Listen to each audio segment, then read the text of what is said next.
Hey there, More here, and thank you for joining me on my video right now. Today, we're going to dive deep into a champion guide about a Void Affinity rare champion that not many people have talked about.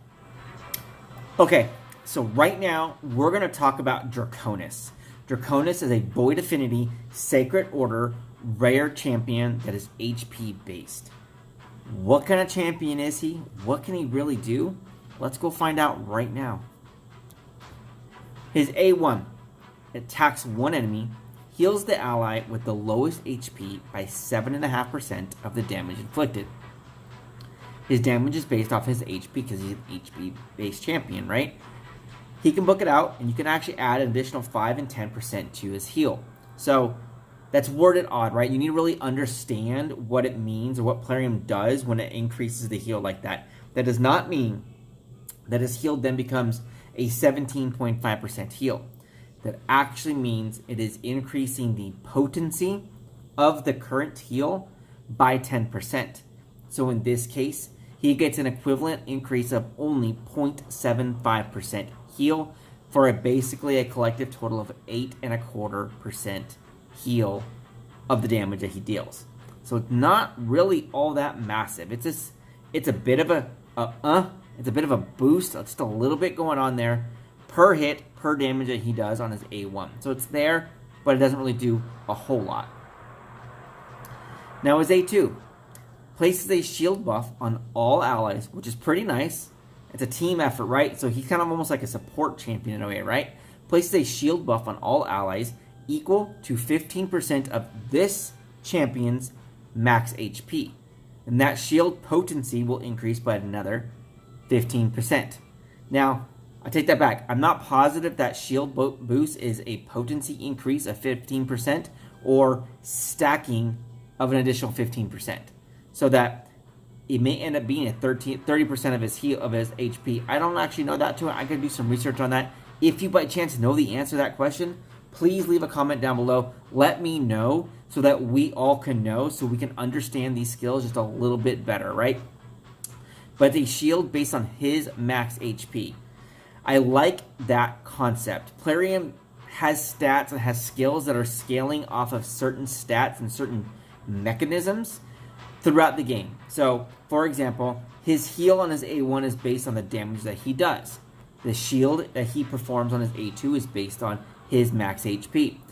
Other times, there are some champions who place shields based on the target's max HP. I always prefer skills that are like this. These skills, I believe, are a little bit more effective and more consistent, more reliable. You can strategize and you can plan around them a little bit more effectively because you can control just what stat it's being used off of a little bit better because it's based off of this champion's max HP. If you want that shield buff to be more potent, just give him some more HP, and that works out pretty good. His A3 attacks one enemy, removes all debuffs from the ally with the lowest HP, then heals them by 25% of the damage inflicted. And his damage can be booked out for an additional 20% damage with a cooldown reduction in there. So that's actually not too bad. This one actually does some pretty decent amount of damage and actually does a fairly decent little heal. So it isn't too shabby overall. But now, what do I got him built with, right? What kind of stats and what kind of gear do I have? So, I said artifacts, not masteries there. I've got him built in a full 3 stack of immortal gear. A combination of, I wanted him to heal himself up right? 3% heal every turn, so he actually gets a 9% heal. He basically gets an entire continuous heal buff all to himself, right? Right in the middle between the small and the big one. So he's got that, plus he gets the total of a 45% increase to his max HP. Remember, his damage is based off his HP. The shield that he places is based off of his HP. So you want to max that HP out with this guy, right? So some of the critical stats that you're going to want to focus on with him is you want to focus on his HP and his crit rate and then his crit damage. Because his heal is going to be basing off of the damage he deals. So you want that crit rate because you want him to hit hard every time he attacks. He's got 3 skills and only 2 offensive skills of the 3. The shield, not offensive. And both of those skills that are offense is only 1 hit each. So he doesn't actually have a chance to put out a whole lot of damage in the end. So you want to focus on his HP, his crit rate, and then crit damage, because he wants to do some damage, but he needs that HP base first so he can actually hit kind of hard. So that's what I've got. Let's look at the combined total stats. It's a little easier to see aggregately, right? So he's got 33,000 HP. He's got 1,100 attack. Attack is absolutely useless on this champion. His defense is 1,300. His speed is 145. His crit rate is only at 86. I needed him. You really should have him a full 100% crit rate. I did not max this out. As you saw before, I didn't have all maxed upgraded items on him. He's not fully built like in that capacity. Kind of give him a little more of a realistic feel of what you potentially may be having him with, right? Crit damage is at 93%, which isn't okay. His resistance is at 123. His accuracy is at 41. He doesn't place any debuffs. He doesn't need accuracy. So his accuracy and his attack are absolutely useless on this champion. So there's no need to give him those. But now, what masteries do you think you should put him in? Let me show you the kind of masteries I think you should put him in. I think you should build him in offense and support masteries, right? Support masteries to focus on his HP, his healing, and his shield capability. And then his offense to focus on his damage capability. So remember, he's kind of like a support champion that tries to do some damage. So you want to leverage and lean into what he's already doing and maximize that kit if you can. So you want him to do more damage, and you want him to heal more effectively or place stronger shields. This is the path I'm going down and taking him down, right? As you can see, all the way down the left on both sides of the trees here. I would actually take him down to War Master, right? Which is where I was wanting to take him down to. I haven't skilled and booked all the way out yet. I don't know yet for sure if I would take him to 6-star, so I haven't really gone through the process to get him that many scrolls just yet. Again, I didn't want to fully max him out because I've got an account that's a little more progressed than some of the average person out there, especially a free-to-play player as well. So I wanted to kind of handicap him just a little bit, kind of bring a little more realistic edge to what we're going to see in just a minute on the gameplay for you guys right now. So let's go get into that gameplay and just kind of see what he can actually do, right? We're going to take him into Ice Golem 13. I guess I better finish this video pretty quickly here before my phone dies, huh?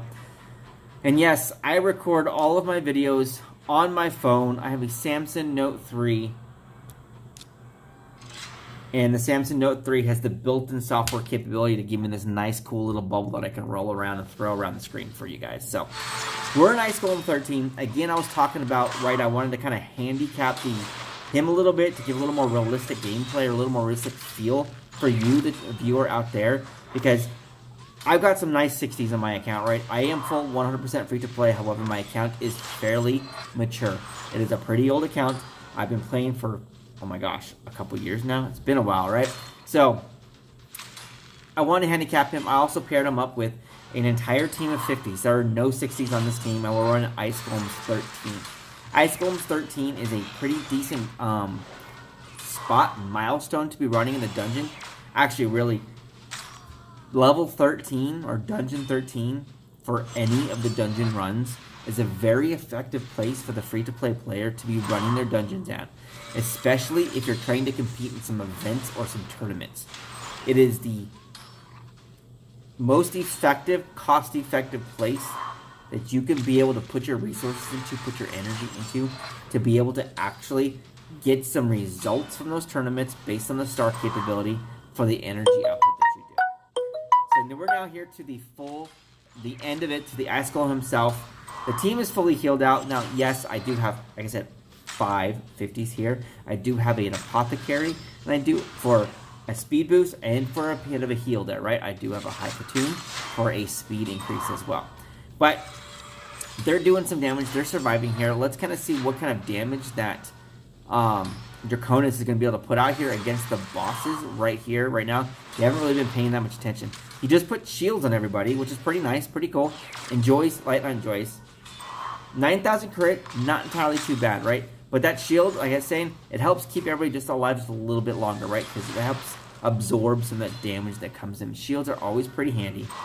An 8,000 crit, that's not entirely too bad. Let's see how much he heals somebody when he crits or when he does some damage, right? Let's see if we can watch that. 9,000 crit, a 2,400 heal. So that must have been his A3, right? Because that's a 25% of his heals where that was supposed to be. Let's see. Shield on everybody. Cool. Thank you, Draconis. We appreciate it, but I want you to attack, so I want to see A1 heal. I want to see just how much heal you actually do with your A1. 688 damage. I didn't catch that crit. What was that crit that he did? He's critting quite a bit for only having 90% crit rate, right? 10,388. So you see, he's hitting pretty decent. 7,000, 1,000, 65. He's hitting the hardest on the team.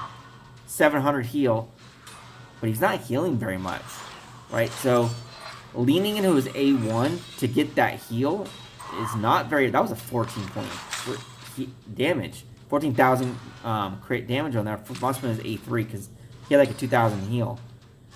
Remember, something to remember when you do something like that. So if you're doing a heal based on the damage output from a champion, if the champion kills his target, that target only received enough damage to get to 0 HP. So if you overkilled him, you're not going to get all of that heal back because you only actually dealt, say for example, 100 damage, not 10,000 damage. So something a little bit mindful, or just remember just in case, like, hey, I don't want to save somebody. Not always going to work out, right? But it does not look like his A1 heal is entirely too effective, does it? He's putting out some decent damage with that A1 between his crit rate and his crit damage and his HP combination. But even though he's putting out decent damage, he's not healing all that much. His A3 is not too bad. His A3 is healing for 24 to 2,800 damage. That's not too bad for a spot heal. But on a 5-turn cooldown, that's not entirely too reliable. If you book it to a 4-turn cooldown, still not entirely too reliable overall, right? So we're almost done here. We got it. It is a bit of a lengthy run, isn't it? 4.5 minutes now. I'm guessing we could probably get done in about a 5-minute mark. So we're almost done here. So we'll let it run. I'll actually go ahead and speed through this portion for you for the actual video. So I'll see you then.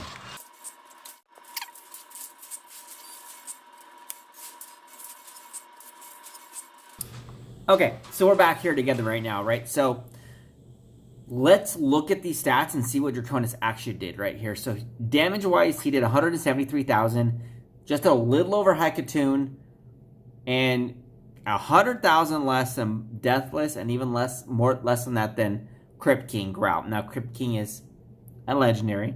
Haikatoon and Deathless are both epics. So potentially, inherently, they should do more damage. My legendary over there, Crypt King, he's got an HP burn, so maybe that comes into play, right? Solid amount more damage done than Apothecary. Apothecary's only a 50 though, right? So, now, his healing, he did 134,000 heal, right? He did twice as much healing than both Apothecary and Deathless. Deathless is in a lifesteal set, right? So, all her healing came directly from her stealing it. We do need to be mindful that Draconis does have an Immortal set. And he's healing himself for almost 3,000 damage per turn. So of that 134,000 heal he did, how much of it came from his actual heals? I don't really know. I wasn't keeping track of how many turns he took, so I can't really do the math to tell you, to figure that out. If someone wants to go through it, watch that again, I'll gladly take the watch time, do the math, let us know. Put it in the comments down below. But, so, Draconis, the HP champion, rare champion from the Void Affinity Sacred Order, is he worth taking the effort and putting the resources in to take the 6-star? He's a rare champion. Is he a 6-star rare champion? My opinion is no. After going through him, building him up some, playing him out, trying him out, I do not think he is worth taking to 6-star.